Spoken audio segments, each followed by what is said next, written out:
অধিনায়ক তামিম হচ্ছেন মেন্টর, রিয়াদ অথবা মুশফিক হতে পারেন বিপিএল চ্যাম্পিয়নদের ক্যাপ্টেন। বিদেশিদের মধ্যে কাইল মায়ার্স, জেমস ফুলার সহ বেশ কিছু নাম প্রায় নিশ্চিত।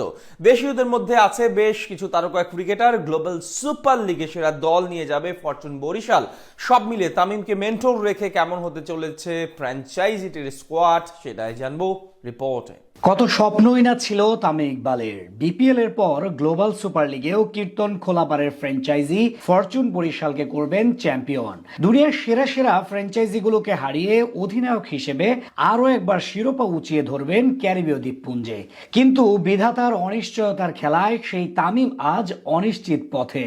শারীরিক অসুস্থতা নিয়ে আর 22 গজে ব্যাট হাতে ফিরতে পারবেন কিনা তা নিয়ে আছে যথেষ্ট সন্দেহ। তবে যেই স্বপ্ন তিনি লালন করেছেন সেটা তো সহজে ফিকে হতে দিতে পারেন না। খেলোয়াড় হিসেবে না গেলেও মেন্টর হিসেবে গ্লোবাল সুপার লিগে ফরচুন বরিশালের প্রতিনিধিত্ব করবেন খান সাহেব। সুস্থ হয়ে নতুন করে সাজাবেন স্কোয়াড, শক্তিশালী এক বহর নিয়ে পাড়ি জমাবেন প্রথমবারের মতো ফ্র্যাঞ্চাইজি ক্রিকেটের বিশ্বমঞ্চে। কাগজে কলমে বাংলাদেশ প্রিমিয়ার লিগের সবচেয়ে হাই বাজেটের দলটা গড়েছিল ফরচুন বরিশাল। ফলাফল টানা 2 বার জিতেছে শিরোপা। প্রথমবার গ্লোবাল সুপার লিগের সুযোগ পেয়েও না করে দিয়েছিল ফ্র্যাঞ্চাইজিটি। তবে এবার আর সেই পথে হাঁটতে চায় না তারা। শক্তিশালী স্কোয়াড নিয়ে যেতে চায় নতুনত্বের সন্ধানে।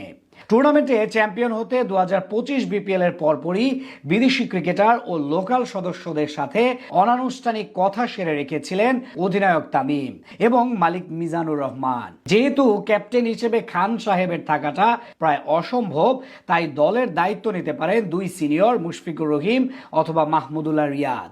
বিশেষ করে আন্তর্জাতিক ক্রিকেট থেকে পুরোপুরি অবসর নেওয়ায় রিয়াদের চান্সটা সবচেয়ে বেশি। এছাড়া আন্তর্জাতিক ব্যস্ততা না থাকলে দেশীয়দের মধ্যে Towhid Hridoy, leg spinner Rishad Hossain, pacer Ebadot Hossain এবং তাইজুল ইসলামরা অনেকটা নিশ্চিত। এছাড়া জাতীয় দলের বাইরে থাকা তরুণ আরিফুল, শহীদুল ইসলামরাও থাকতে পারেন বরিশালের বিশাল বহরে।